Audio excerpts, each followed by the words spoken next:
4 years ago, I was playing an Attack on Titan fan game with some friends, and I got inspired to make my own grappling hook game. I liked designing robots at the time, so I made this player model and a bunch of sci-fi art assets. With the help of one of Danny's tutorials, I quickly got some basic grappling hook movement working, and for whatever reason, I decided to make the robot an active ragdoll. Unfortunately, after this point, I struggled to expand the game much because I was very new to programming at the time. This eventually led to me shelving this project. A few months later though, I decided to make something very similar. I created a brand new project and made an active ragdoll owl. I wanted to make a game about a bunch of birds that couldn't fly and instead used grappling hooks to get around. I quickly learned the hard way about the importance of backing up your work though, because my project file got corrupted and I lost all of my work on this project. This sucked, but I didn't give up. I created a new project with version control this time, so I could constantly back up my work. Throughout all of this, I had tried many times to set up multiplayer and failed. I finally took the time to properly learn how it works though. Multiplayer game development is really hard. Most game developers will recommend to avoid making your first game multiplayer because of this, but honestly I learned so much about programming because I did. Especially because I made a physics-based game, which adds a whole other layer of complexity to multiplayer code. Over the course of the next few months, I started working on a brand new multiplayer demo. I got rid of the owl in favor of more traditional active ragdoll character designs. I looked at games like Gang Beasts, Human Fall Flat, and Totally Accurate Battle Simulator for reference, and ended up designing these 3 characters. I gave each character 2 hooks, so players can feel like Spider-Man when swinging around. Pretty quickly, I realized how much work it would be to create multiple playable characters though, so I scrapped 2 of them. Around this time, I also decided on a name for my game. Grapples Galore. My first choice, Guns and Grapples, was already taken. I definitely started to see real potential in the active ragdoll grappling hook combination in this version of the game. Having a grappling hook that pulls on an active ragdoll allows for really fluid and dynamic movement. At this point, a proper level was the biggest thing my game was lacking. I didn't know anything about level design, so making one was pretty challenging for me.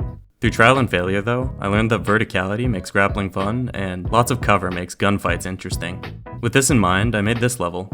The art took me ages to make, but I was really happy with this look. Next, I added a few guns and put them in these mystery crates. At the time, I was feeling pretty good about this version of Grapples Galore, so I posted a video of it to Reddit to show it off. To my surprise, someone sent it to the people at Landfall Games. Apparently they thought it looked cool, so I got in contact with them and even pitched the game to them. The pitch ended up not working out unfortunately, but this was still a great learning experience. Landfall has been a huge inspiration for me, so I was ecstatic even getting that opportunity. After pitching the game though, I sort of reevaluated a lot of things about Grapples Galore and made some major changes.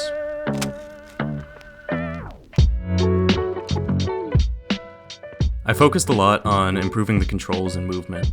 That was Landfall's biggest piece of feedback. Since the game fully revolves around grappling hook movement, the controls need to be really tight. I also made the big decision to scrap the old map and create a new art style focused on gameplay first. This art style is very low poly because movement felt better on simpler geometry. I don't think this art style looks better, but it feels better, which is way more important. I also actually kept in mind scale this time because on the old gas station map there were some crazy issues with scale. The first 4 maps I made with this art style were the suburb, the city, the train, and the factory. The train map even used to move in this version of the game. I then removed the weapon crates in favor of weapon pickups. I even added health pickups as well.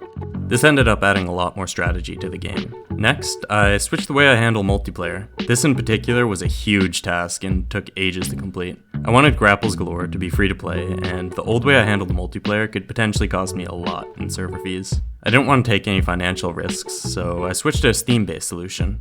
If you're making a multiplayer game for Steam, Steam offers matchmaking and servers for no additional cost. I hear a lot of developers complain about Steam taking a 30% cut of your revenue, but honestly, for the services they provide, I think it's warranted. After all these changes and more, I had a small but complete experience, so I decided to launch my game into early access and see what people think. When I first launched my game into early access, I only had 800 wishlists and I didn't know what to expect. It did much better than I could have ever imagined though. I remember thinking when I looked at the player count that it had to be some sort of bug. Turns out that it wasn't though, and my game had been shared on a massive Russian Telegram group chat for free games, and a bunch of people had started playing it. I made a video on this, and it ended up being my first big video. I even got a comment from Danny on it, which was a cool full circle moment because he was a big inspiration for me. A bunch of big YouTubers and streamers played the game around this time too, like H2O Delirious. The game's numbers then slowed down a little bit after this, but the player base was still pretty big. It's surreal to know that 1 to 300 people are pretty much always playing my game. I realized pretty quickly that this popularity didn't really equate to a lot of money.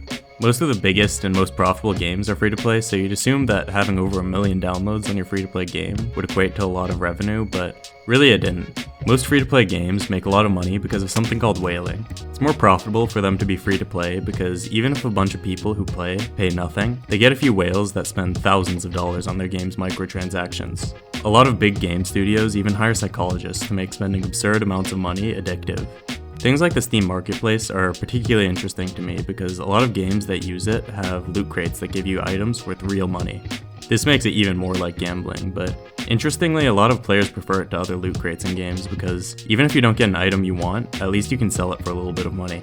I've looked at alternative monetization options like loot crates to see if there are any ethical ways of doing them, but I wouldn't feel good about putting something like that in my game, so even after seeing how unprofitable it is, I stuck with a DLC-based monetization model.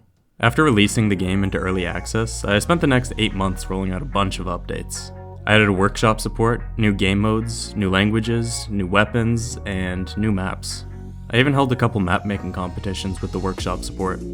I remember people being pretty upset when I first added workshop support because to make it work, I had to remove the trains movement. Development was definitely harder during early access because you have to make sure the game is functional at every stage of development. Constantly releasing updates and keeping my community engaged is pretty exhausting and a little stressful. Because of this, I took a break from Grapples Galore development for a few months to participate in one of Blackthorn Prod's game development competitions. I managed to win this competition and released the game I made for it, Gunfrog, onto Steam shortly after. Gunfrog ended up making a lot more money than Grapples Galore ever has, and took a fraction of the time to make. To be honest, I also had a lot more fun making a small, simple game like Gunfrog. This was definitely eye-opening. I decided I finally needed to wrap up Grapples Galore's early access and release the game. This wasn't going to be a rushed release though. For the past 4 months, I've been working hard on a massive Grapples Galore update. This update is likely going to be the last big content update I ever release for the game, so I need it to be a perfect send-off. I've added a new map, improved movement, updated every old map, added lots of new cosmetics, and much more. I even finally listened to the community and added a racing mode and a sniper. I won't go through everything I've added and changed though, because I've packed this update with a lot of small details that I want people to discover for themselves. After 4 years, I'm finally done with my game. Grapples Galore has taken way longer than it needed to, and has had a really lackluster development process. I've scrapped so much work and random features. After 4 years of development, it also has barely made me any money. Despite this though, I regret nothing. Grapples Galore has taught me everything I know about game development and honestly changed my life. It has meant so much to me, and knowing how many people care about it is really endearing. Thank you so much to everyone who's played it. If you haven't played it already, please consider checking it out. It was really fun making this video and sort of rediscovering my creative process and a bunch of random features and ideas that got lost during Grapples Galore's chaotic iterative development. Thanks for watching.